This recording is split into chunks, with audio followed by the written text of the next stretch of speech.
All right, good morning, gang, and welcome to a new week, a new day. It is now the 13th of the month. Yes, 9 o'clock, right on the nose. We're at 24 degrees. Stepped outside this morning, and I don't know, just the smell in the air. It was just wonderful. It just smelled so nice. Roger Hill is saying it is going to be an absolutely stellar day today. It's going to be just beautiful. Temperatures warming up well into the 40s, and hopefully this trend will continue. It was a fantastic weekend. From the dumpster dive over at Wilkins to just a lot of running around, and it was a wild weekend, but it was a good one.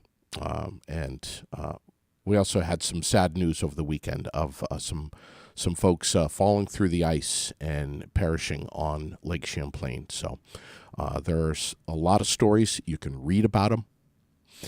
We've got them all. Ray Lean's been posting them up like crazy all weekend on the Aired Out page. 38-35 last night, the final, with the Chiefs taking out the Eagles right at the last minute. And for football fans out there, I would say that they were gnawing a little bit more on the fingernails, and some might not even have any fingers left this morning. It was that much of a nail biter. Burr Morse is my guest this morning in the studio right there. Good morning, my friend. How are you? Good morning, JD. Were you watching the Super Bowl last night? No, I was not. I'm kind of an old-fashioned Vermonter, and I don't understand it. And stay out of it, because there could have been some fights involved. Yeah. But Burr, Beyonce, you're a fan of Beyonce, and Rihanna. Rihanna did the halftime show last night. Well, as I said, I'm an old-fashioned Vermonter, so I don't know too much about any of the above. Yeah, not your thing. No, it's not. You don't have any Rihanna albums kicking around the house? No, I'll stick to my big band jazz. Yeah. I'm so happy to see you, man. You were one of my first guests on Aired Out Really? 5 years ago, man. Wow. 5 years ago. Yeah. You and I got to sit down and chew the fat a little bit, and here you are. We've stayed in touch a little bit, and I've been reading about what's happening, the changes over at the Morse farm, and I said, I'm going to just reach out to Burr Morse and see if he'll sneak back on again. Catch you up on things. Obviously, we all want to know what's going on with the Morse farm, what kind of changes are coming, why the changes. But first off, are you still writing?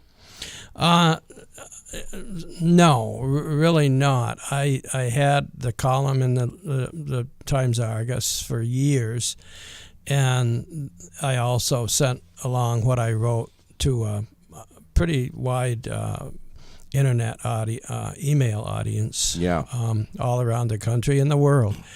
And I don't know, I reached a point probably after I turned 70 that, gosh, all my friends were retired, and I kept saying, what's wrong here? I can't. And I was holding the place for my son. He wanted to carry it on. I wanted him to. And he wasn't quite ready to take the reins.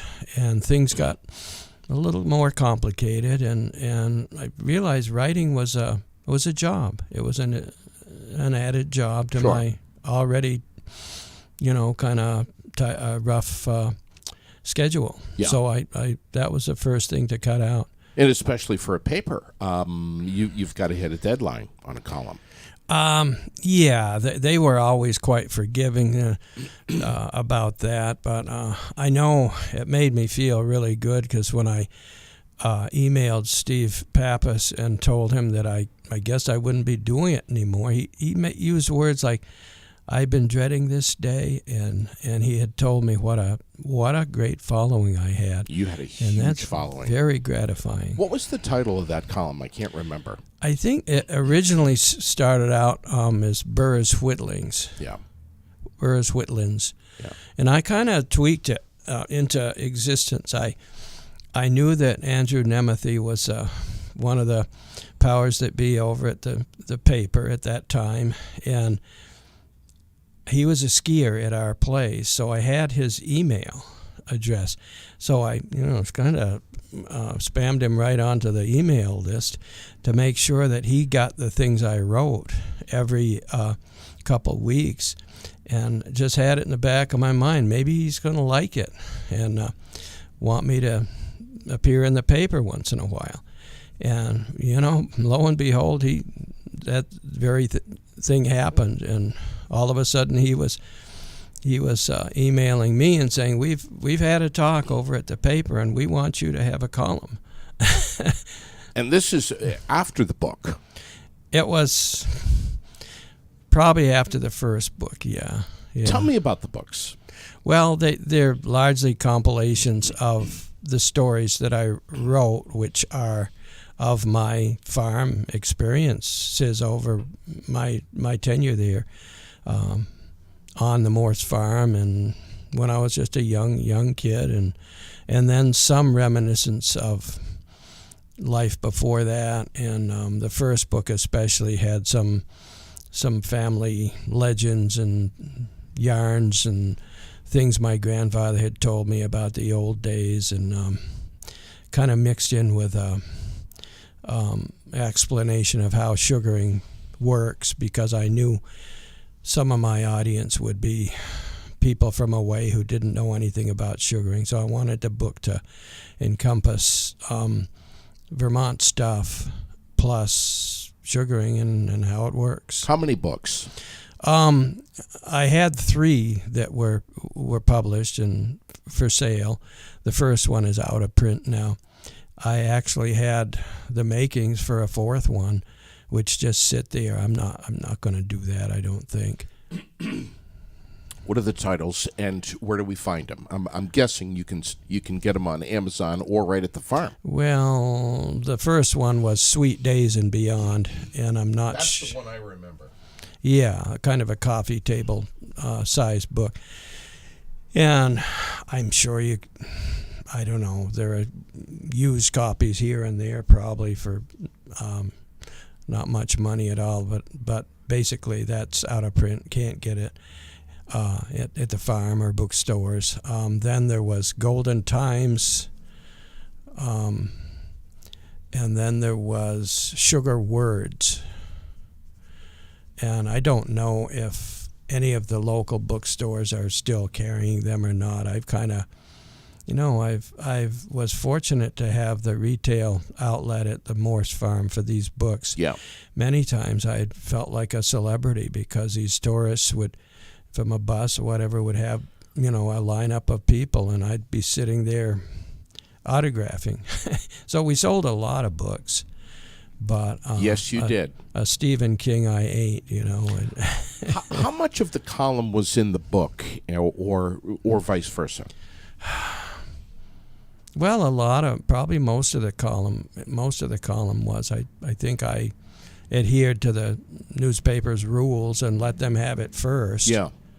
And then within the appropriate amount of time, I was able to use it for the books and whatever. How old are you now, Burr? I'm 70. I'm going to be 75 in next month. Okay. How important is it for you that your stories, what's crawling around in your head, has been printed to reflect on your legacy? This is something that's been permanently captured. That long after you're gone, folks are going to be able to read and remember in detail the stories that you have to share. Well, I'm happy that I've written it down. I feel badly. The first book, The Sweet Days and Beyond, had some mistakes in it, and some mistakes I knew I was making that would affect history. I shouldn't have done that. And it is out of print, but I almost would like to put that back into print and correct some of those mistakes. And not too many of them, but one of them was used a moderately distasteful swear word. Yeah. And my publisher at the time you don't want to say that in a book. So I altered it to something more tame, and it totally distracted from the story.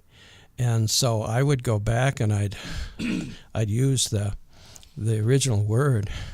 Nobody would be offended by it. I agree. We can relate here, right here, because this is not radio. This is not terrestrial. We just let fly here. We say whatever needs to be said. Yeah. And sometimes we regret it, and sometimes we don't. But nonetheless, I think there's I think Vermonters really appreciate and value and respect the authenticity of something that's coming unfiltered and unedited and just in its raw and purest form. I do too. I agree, and I can't disagree more with the modern the way things are turning in this day and age with the woke business that's going on. It darn it all, you got to be able to joke and be extemporaneous. What comes out of your mouth, unless it's terribly distasteful, should be okay because it's entertaining. And that's how it was back in the old days. You got your feathers ruffled and you just carried on. Absolutely. But you also said, hey, don't appreciate that. But there was verbal exchange. Sometimes maybe a fist exchange, but at least it was engaging. Yeah. Now we get offended so easily. It seems like the world has become so fragile. Culture. Great way to put it. It's so fragile, and fragile doesn't cut it. And the Vermont terminology, by God, fragile don't cut it, because again, it's what comes out of your mouth. You can't weigh it always before it comes out.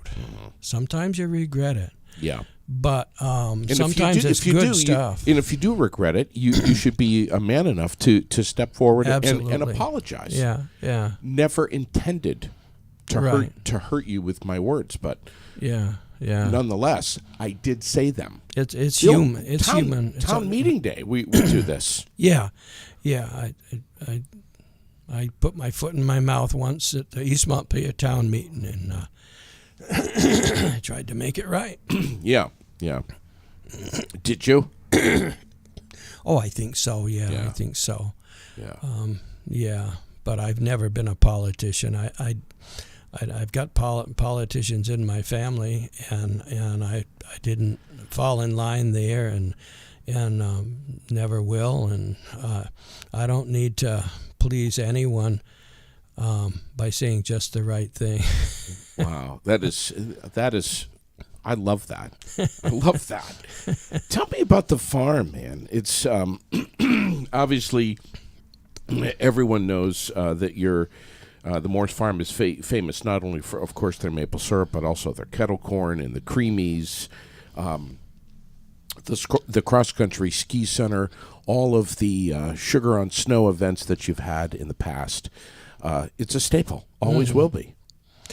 Yeah, well, it is, and I feel great that I played a role in making it all happen, and I was there for many years. I benefited by Harry Morse Sr.'s charisma, and that's your dad, my father, and people followed him. They wanted to come to the farm because of him, and I was in the background pulling the strings and maybe playing into the building so we could accommodate more people. And then all of a sudden my father, due to health, had to drop back and disappear. and I had to either dry up and blow away or figure a way to carry it on. So I became the man around there. And, I've passed it on to my nephew, Jake Shattuck, my sister's boy. Just recently? Yes. And I have absolute faith that Jake can do what I did and more. He's the new Burr. And this was a transaction, if you will, more of maybe, for lack of a better term, a transfer of ownership that happened just recently, within the last, couple of weeks? Well, it was the last day of the year of 22 that it got finalized.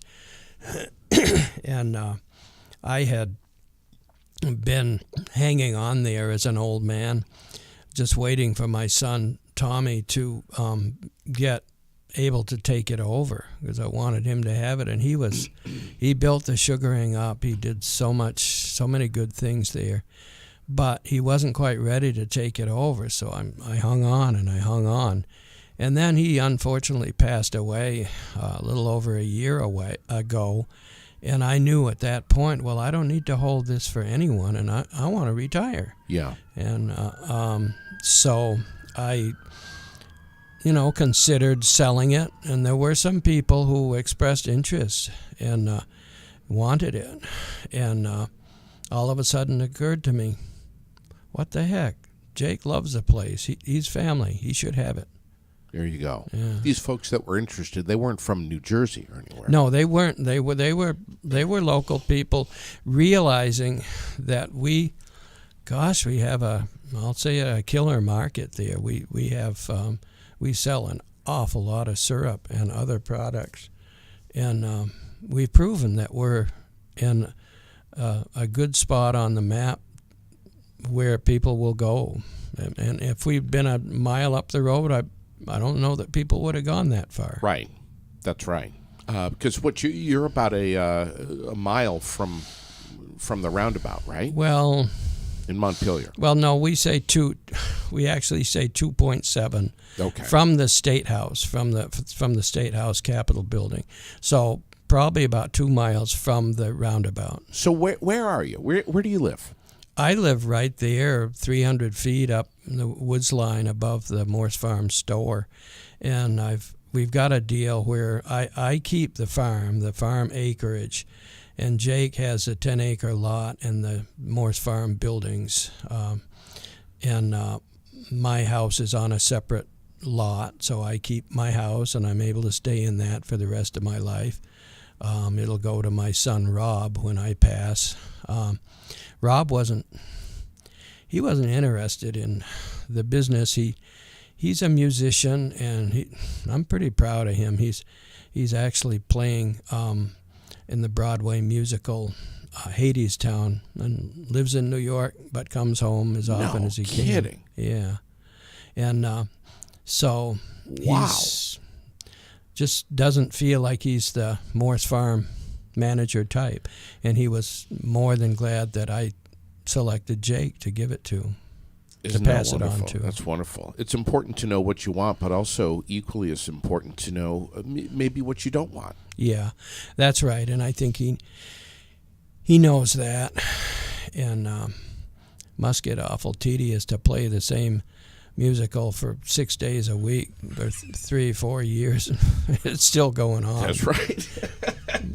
But he's a Vermont boy who made the busted into the New York City music scene, which is almost impossible to do. Almost impossible. Almost. Yeah, so yeah. It's wonderful. It's fantastic. Oh God, he's almost as big as Beyonce. Almost.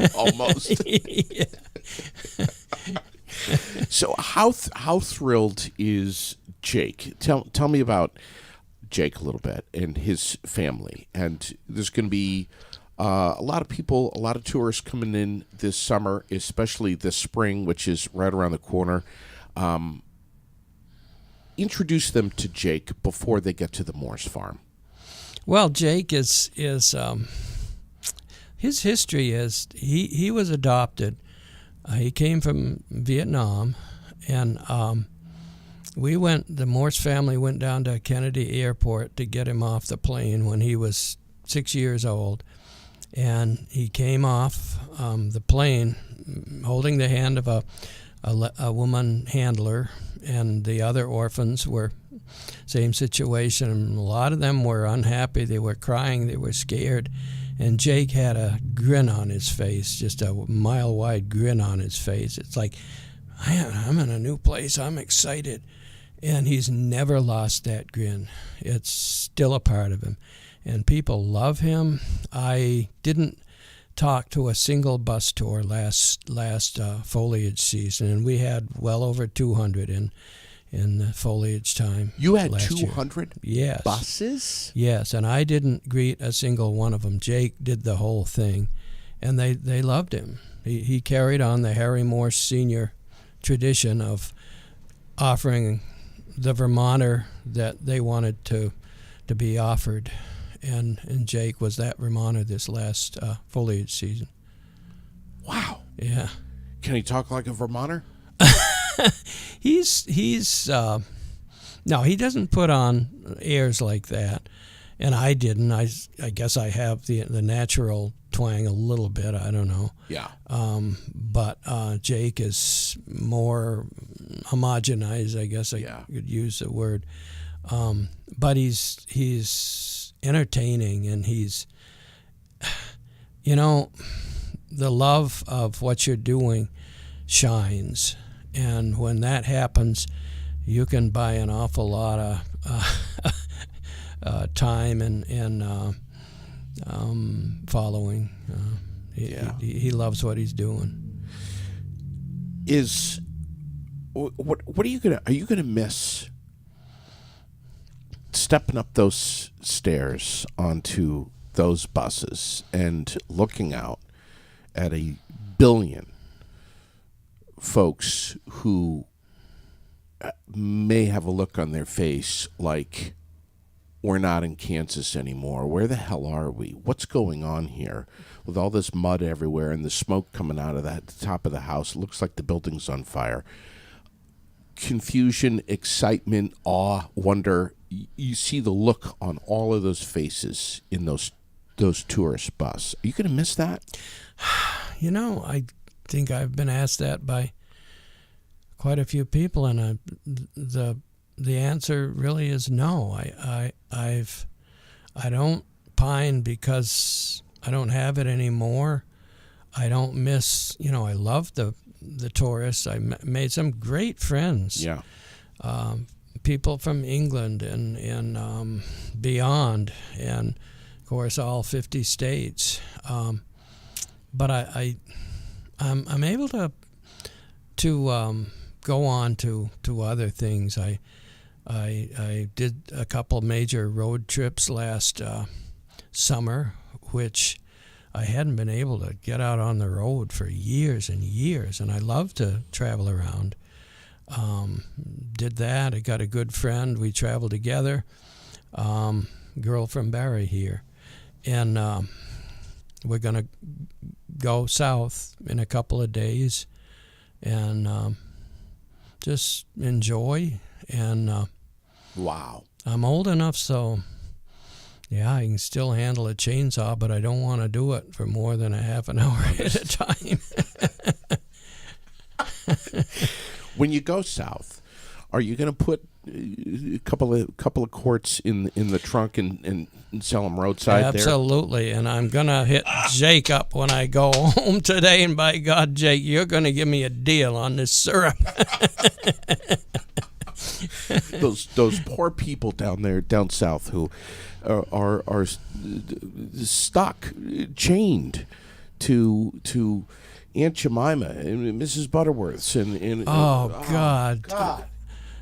JD, the it's tragic. I looked into a magazine or something the other day, and I saw this god awful blue stuff. They had the maple label on, and the biggest letters on the label were maple, and it looked like a drain cleaner. It's just disgusting. And they did use the words below the maple, artificial flavor, I think. Yeah. But the word maple, of course, is and it's right legal. It's our congressional people have tried. Yeah. But the maple lobby is tiny compared with the big manufacturers of these other food products. I probably shouldn't mention names, but they're able to use the maple name and kind of deceive the public into making them think that it's real maple. Well, this was just huge in the Vermont legislature just within the last couple of years or so. Yeah, it's come up and it's come up, and I've been part of it. My wife, Betsy, who passed on 3 years ago, got fooled. She went shopping, and she came home one day with some instant maple instant oatmeal. And all I had to do was open one packet of it and take one whiff, and I knew, Betsy, this isn't maple. This isn't maple. Wow. She got conned.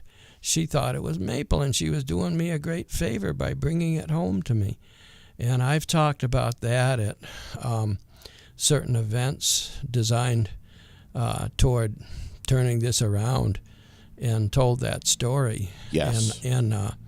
But no headway yet. I think Senator Leahy he tried pretty hard to get it so that these big outfits could not use the word maple unless it was maple. Yeah. And he couldn't get it done.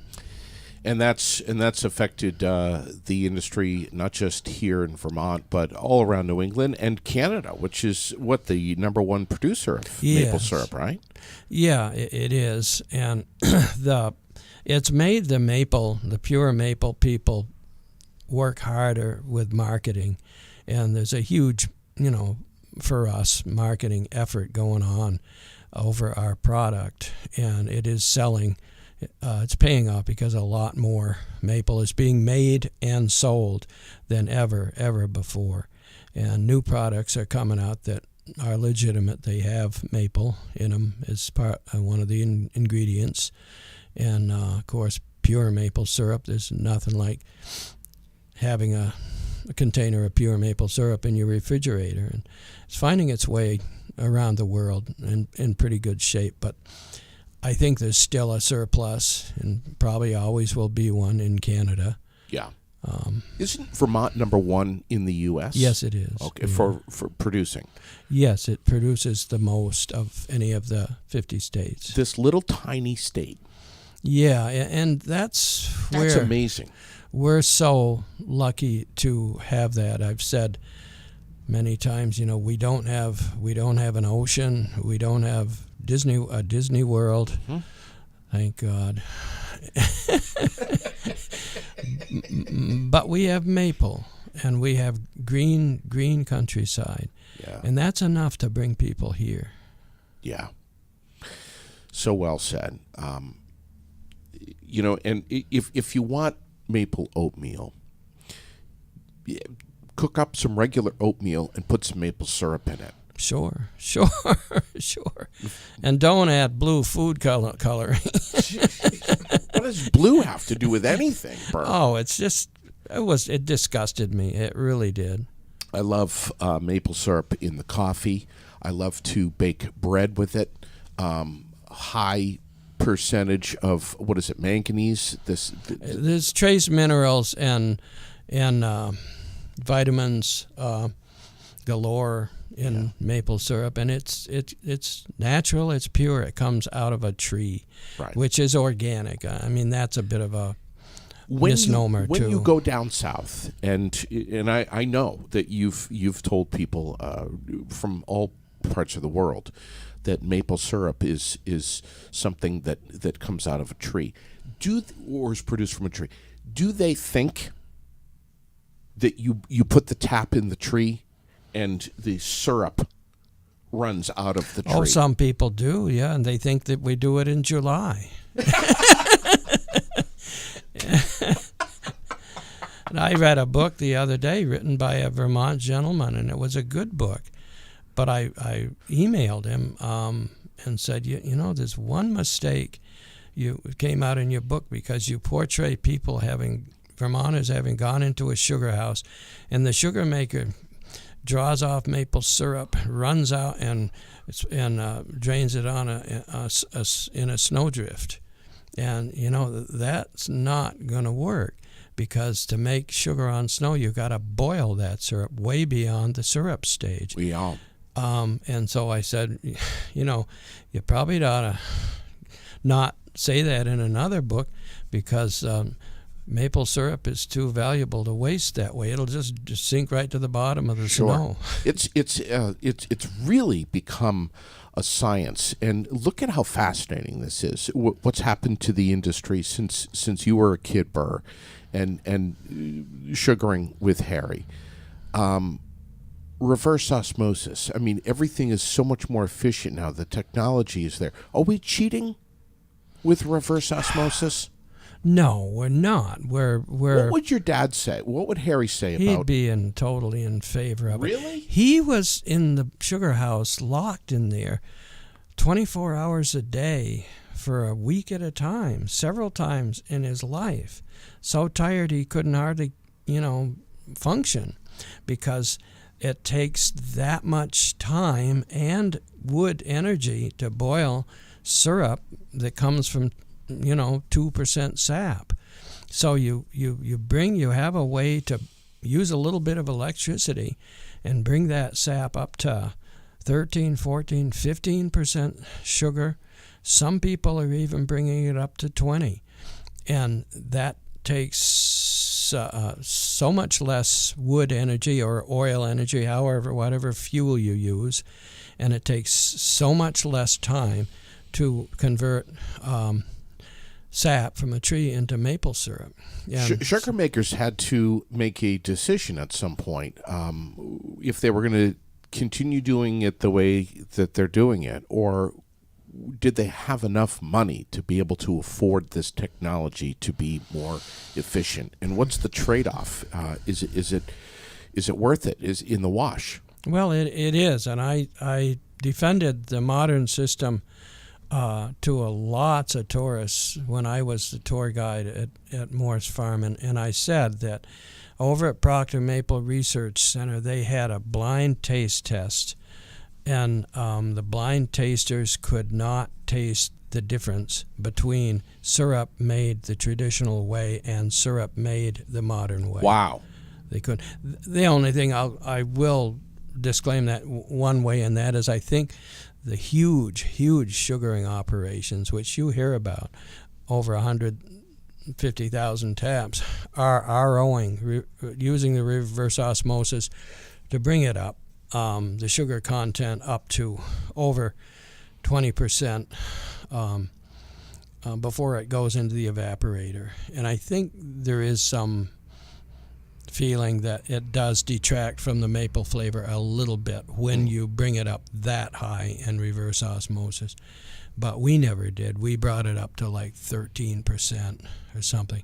Yeah. And I defy anyone to taste any difference. Interesting. And the big, even bigger than reverse osmosis, in terms of revolutionizing the syrup industry, is vacuum. Vacuum will increase the take by 100% from the trees, and these trees aren't saying, "Ouch, I don't want to give it up."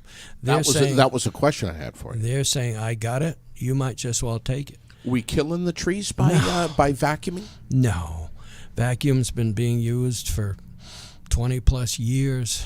Trees rebound quickly from the ground. Yes, they do. They're putting out so much sap. They have so much sap to offer that like a cow that needs to be milked. Yeah. If you doesn't make any sense to leave part of it in. To not take what's reasonable to take. Aren't you on the Vermont Sugar Makers board? Well, I have been. I'm not now. No. What say you about the whole change up in the grading system when that all was flying around? Well, I wasn't part of that because I wasn't on that board then, I guess I understand why they did it. I think it was a effort to tie into the marketing of maple syrup and maybe make all the states and Canada more uniform with each other. There are other reasons why they did it. For our own place, Morse Farm, it complicated things a little, and you had to explain the it. Flatlanders need to know: is it dark? Is it light? Not A, B, C. They want to know. Well, yeah, and color, taste. The new system addresses that. It's descriptive words based both on levels of color, of amber color, and the taste. So the new system does address that. Speaking of taste, is there a difference in taste, say Burr Morse oil versus wood? No, there isn't. I said to people many times that syrup is syrup. It doesn't matter, how it's boiled. It's just as good coming from an oil-fired evaporator as it is coming from a wood-fired evaporator. And there are people who will argue to the hilt. Purists and, oh, no, you're so wrong, Burr. You've got to have a wood-fired evaporator. Well, you can hurt syrup with a wood-fired evaporator if it's not drawing right and it's smoky. Right. And if you burn it because you get low on sap and you can't get rid of the fire, I'm not saying that the tradition is bad. The tradition is great, and buckets are beautiful hanging on trees, and wood-fired evaporator and the crackling fire and everything is wonderful. I love it. Do you know? But I'm also willing to say you gotta adapt to modern times, or you're going to go down. Wow. You know Carol Porter? I've heard the name. Yeah. Porter Sugar House. Yeah. Done that way. Family. Yeah. Tiny little sugar house. Yeah. Wood only.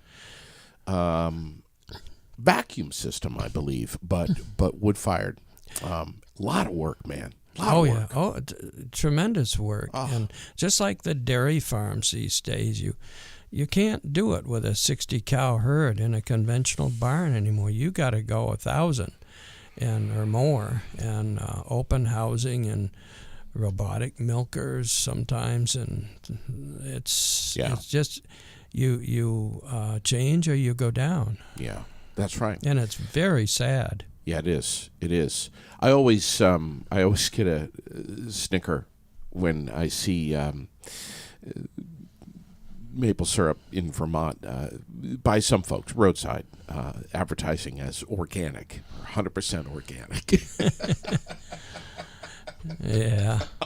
Syrup is organic. Those yuppies from New Jersey, they love to see the word organic before their maple syrup. I got the organic stuff over here, which was a little bit more expensive, but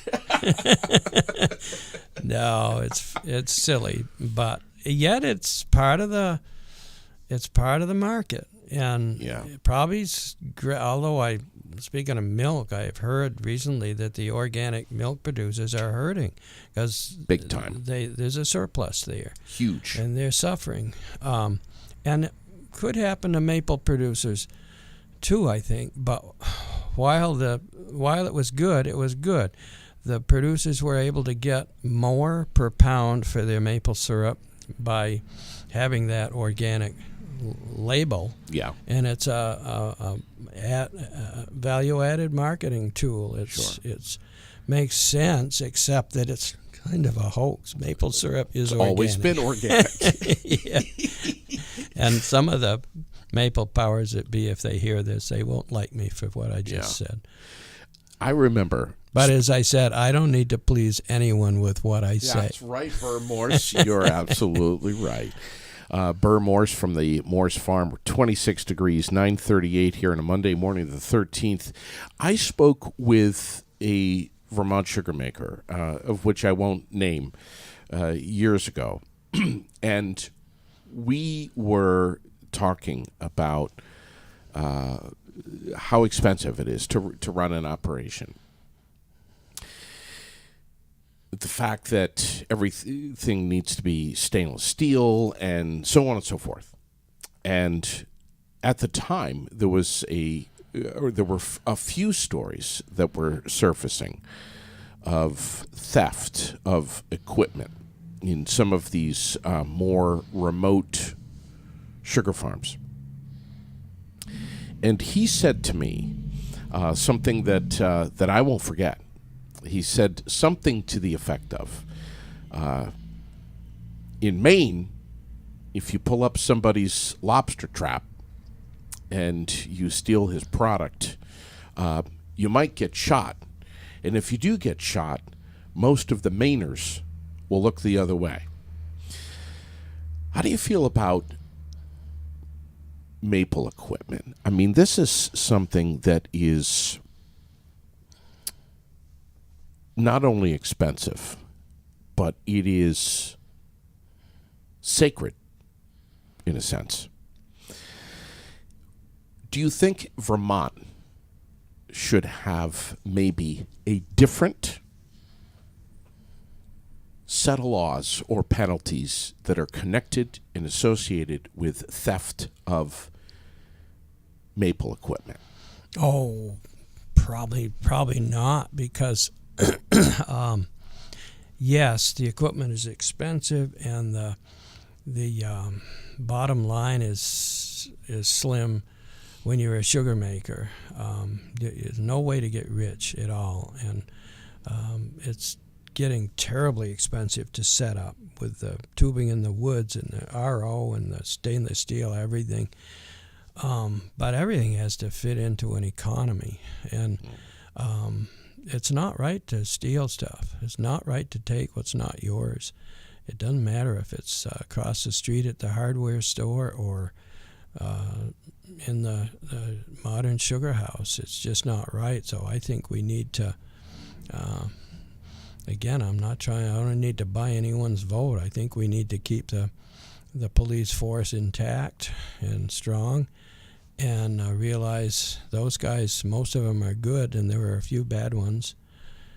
And we need to keep the penal system on top of making sure that when criminals are found, that they're punished. Your nephew, Jake, is he still going to put real maple syrup into the creamies? Is he still going to be popping Burr Morse kettle corn? Will there still be cross-country skiing at the Morse farm? Will there still be sugar on snow? Absolutely. None of that's going to change, except we did discontinue the ski center 5 years ago. Okay. But there's an effort now put out by the Montpelier Recreation Department, I believe, where they groom and provide free skiing. And landowners like myself allow the use of our land for these trails. So there's still a parking field, part of a field on the Morse farm is plowed so skiers can park there and get into their skis and go out skiing for miles, and doesn't cost them anything. So yes, in that way there will be skiing will continue on the Morse farm. I've spoken with cross country skiers who have been like, yeah, Trapp Family Lodge is fantastic, but Morse Farm is awesome. Well, it's different. I felt bad when we discontinued that, because we had a modern design system where some of the older ones in the state are more designed around logging roads, which go straight.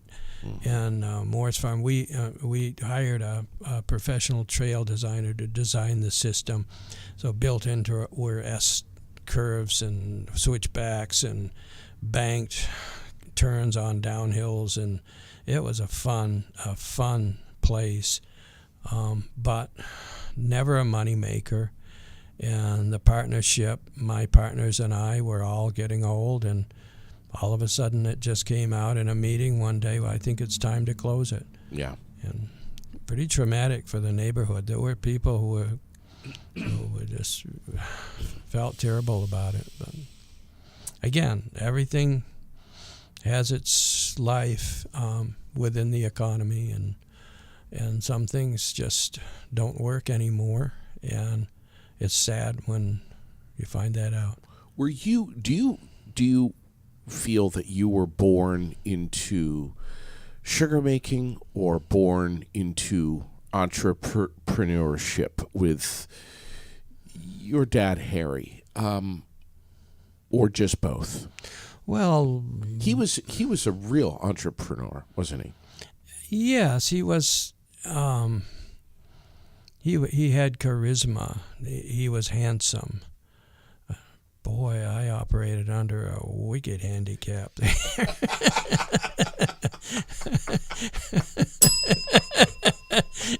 But I survived. And I've sugared my whole life. I've worked in the woods my whole life.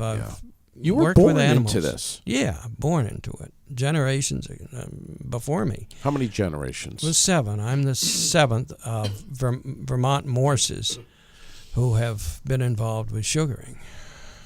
Not right at the Morse farm. We've been on our location there since I was 5 years old. But before that, my family was just 8 miles up the road on Robinson Hill and Maple Corner. And then before that, the first Morse came to Cabot and was sugaring there. When was that? That was the late 1700s. Wow. Came up from Massachusetts, so yeah, we're Flatlanders. And when did Harry settle down a couple of miles up the road? It was 1948, I believe, the year I was born, when my grandfather bought the farm where we are now, and my father stayed up in Maple Corner for about 7 years after that, running the farm up there. And then, so it was around 53 that, 54, that my family moved down to the location we are now. I was just a little kid. And where was that farm in 48 up in Maple Corner? Where was that exactly? Well, you go past Curtis Pond toward Worcester, and you turn left, and you go up a hill on a pretty small dirt road, and up on the top of a hill, beautiful view to the east of the way to the White Mountains. It's a place that looks like it was came right out of Vermont Life magazine. And what's the name of it again? Robinson Hill. My maternal ancestors were Robinsons. And who owns that land now? It's Nick and Leslie Ward. Nick was a local boy. I went to high school with him, and they've done well, and they've bought that place, and they've made some changes, but they've kept it kept the integrity of the old, the best of the old things. When tourism was coming to Vermont in the 40s and especially in the 50s, Harry would talk about a guy that would think outside of the box. He'd head to the State House and kind of intercept some of those buses that were bringing people up here and stepping onto the bus and saying, "Hey, 2 miles from here, we got a maple farm." Yeah, he was a marketer, and again, he had charisma, and the people loved him, and many of those buses would follow him. He'd get in his car and he'd lead him up there, and again, we were in a spot where it's on a blacktop road and it's close to the state capitol. Right. And any further out, I'm not sure they'd go there. Yeah. But we've proven that it's a spot where people will go. And at one point, you had to say, or Dad, we may have to cut down a few trees here so that we can have adequate space for a bus to not only pull in but turn around. Well, we've changed it. I had employed for years an ex-dairy farmer, And those guys have so much common sense. His name was David Sparrow. And he figured out logistics of how to get big rigs to our place and get them parked and get them out of there safely. We have deliveries of tractor trailers all the time there and huge numbers of buses. I've seen as many as 8 tour buses on our grounds at one time. And David figured out how to make that happen. So I won't claim that I was all of that at all. Your nephew, Jake, is very privy to how busy it can get, how quickly it can get busy.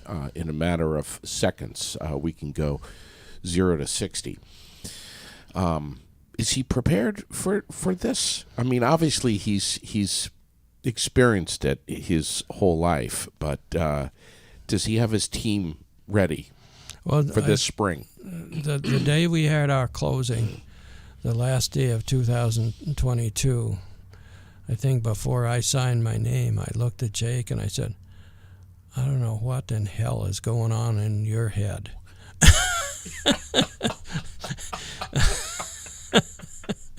Buckle up. But if you want it, it's yours. And he wants it. And he's willing to work 7 days a week when he has to. And again, I have no doubts that Jake can do what I did and more. Yeah.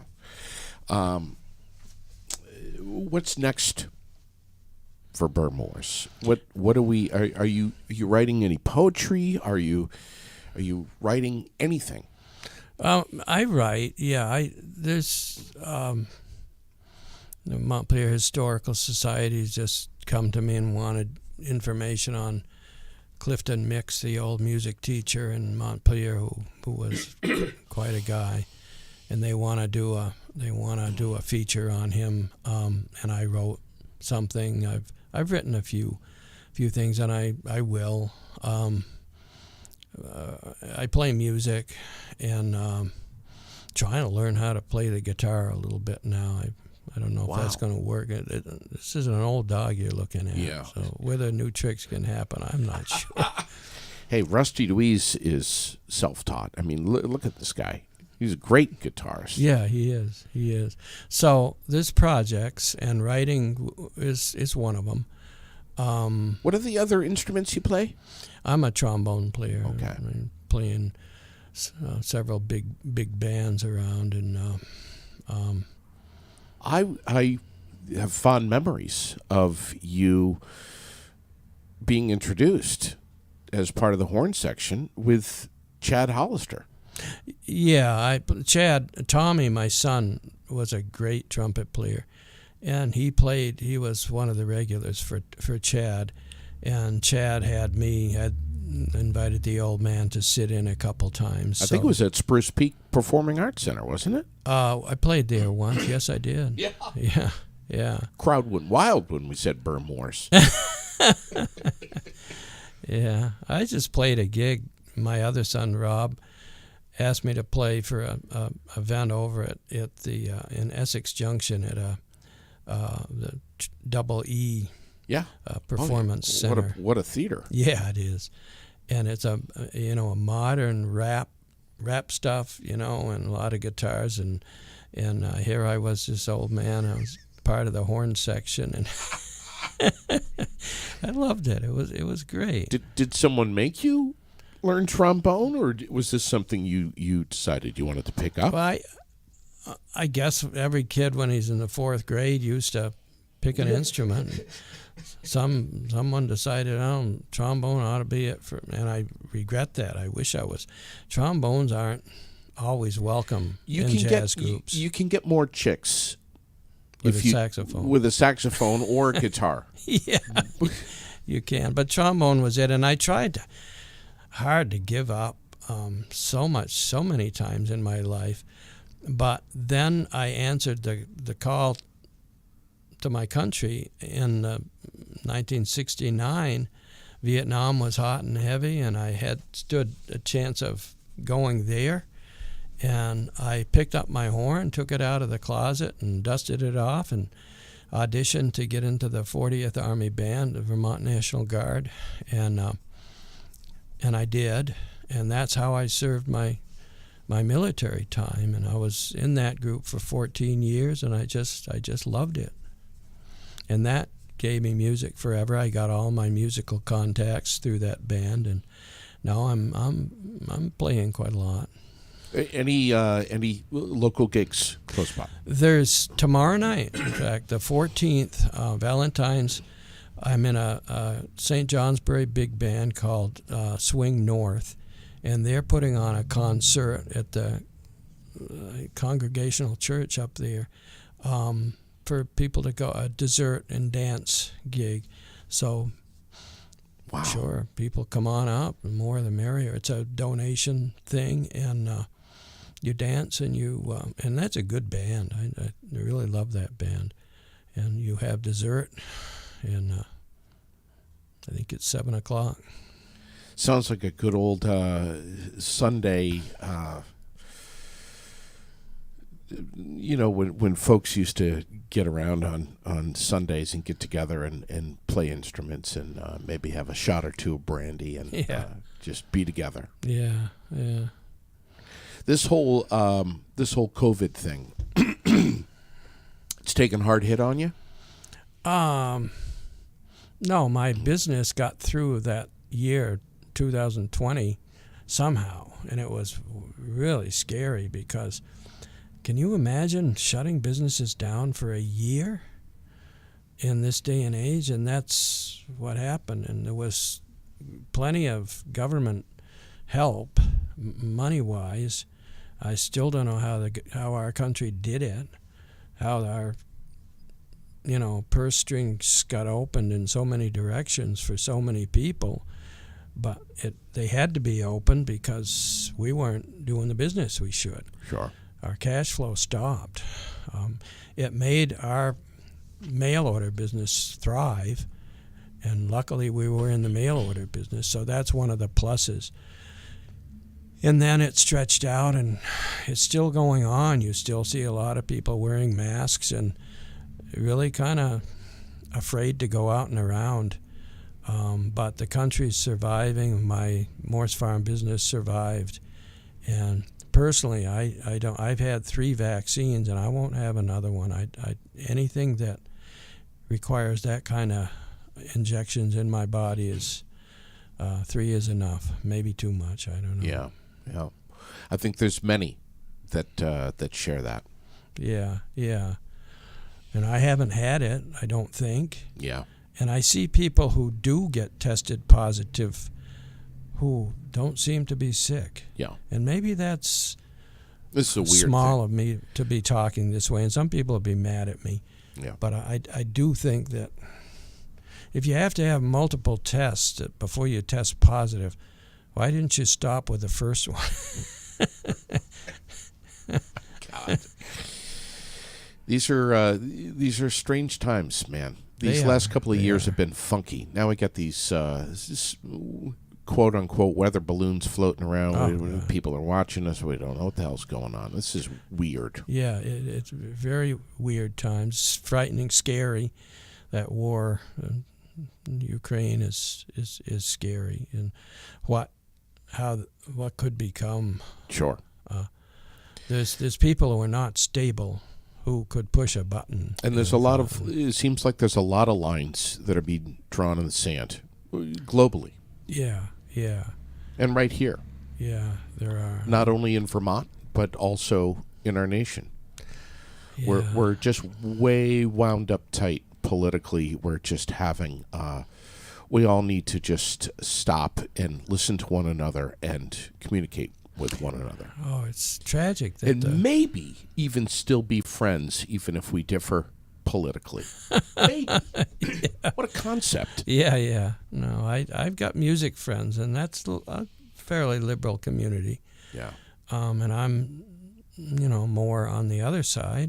I'm sorry. But you need to know who you can have conversations with, and who you should just be keeping your focus and your conversation about music. Yeah, or if it gets sugaring. into politics, go ahead and disagree. But be friends. Love the guy. And I have people of very opposite political persuasions who I love to pieces. I don't care how they feel. I don't feel the same way, but I'm not going to hate them. Yeah. I want to ask you, because I've been asked to ask you, and we obviously won't dive too deep, and we'll kind of wrap things up here in a little bit. But there is so much talk these days about mental health and what's happening to our kids in school and out of school, and what's happening to our culture and our society and our domestic relations and so on and so forth. We have certain sectors of our population that are being so overtaxed and burdened with work. Our healthcare professionals, nursing home staff, hospital, doctor, everyone. Police, emergency responders, the list goes on. Restaurant folks are so overworked and worried and have families to raise and come home at the end of the night not knowing how they're going to survive right now with what's going on. Mental health. This is something that you are obviously very, very in tune with the importance of it. Can you just reflect briefly on your beloved son Tommy and what happened recently with the loss of him? And if you can't speak to it, we certainly respect that. Well, there is a matter of privacy here. I don't want to blaspheme his name. Sure. And his wife has made it clear that she certainly doesn't want that to happen. He struggled, as all people do, maybe on a different level. And I think he reached a point where he had struggled enough. And so it was just worst thing I ever went through was to lose him, and has resulted in having to make so many changes in my life. I guess I don't want to get into it any deeper. But isn't it wonderful that you're doing things for yourself now in your life, and you're going to be going down south and getting some warm air in your lungs here in the next week or so. I mean, doing things for yourself, very important. Yeah, we all have to. We don't want to be selfish about things, but and speaking of mental health, I don't know. I'm a Christian. I'm a believer, and I really think that when the more people go away from that and take it out of schools and take statues down and stuff like that, the worse these struggles are going to get. And we need to bring families back. Somehow families have to come back and get their butts into church. That's the way I feel. Wow. Couldn't agree with you more. Yeah. So well said. Yeah. Burr Morse, our guest.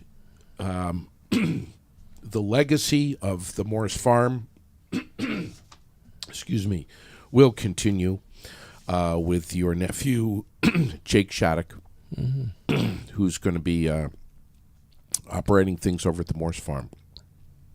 Not really a lot changing. You're still going to be over there. You're going to be taste testing the maple popcorn, the maple creamies, making sure that things are carrying on the quality and legacy of the Morse farm. I won't let Jake forget that he's lucky to be there, and I'm watching. And if he needs any help with 2 or 3 tour buses rolling in, I'm sure you won't be too far away where you can. I won't. I'm always glad to help. It's amazing having you in here, bud. You are, you're such an icon. Thank you, but I'm not. Fair to say that that everybody loves and appreciates you here in our great state of Vermont. You have done so much, and you are so honored and respected in the maple industry and far beyond as just a super guy. I always enjoy getting over there, and seems like Elliot's got a little bit of a stronger accent than you, though. Have you been told that? Yeah, I have. I have. And that's okay. He can come out ahead there, and that's a plus. It really is. We've lost. There's very few Vermonters walking around these days, and a lot of those Vermonters don't talk like Vermonters. Elliot does. Yeah. Thanks, buddy. Yeah, thank you, JD. Thanks for coming in here. My pleasure. Stay in touch with us, will you? I will.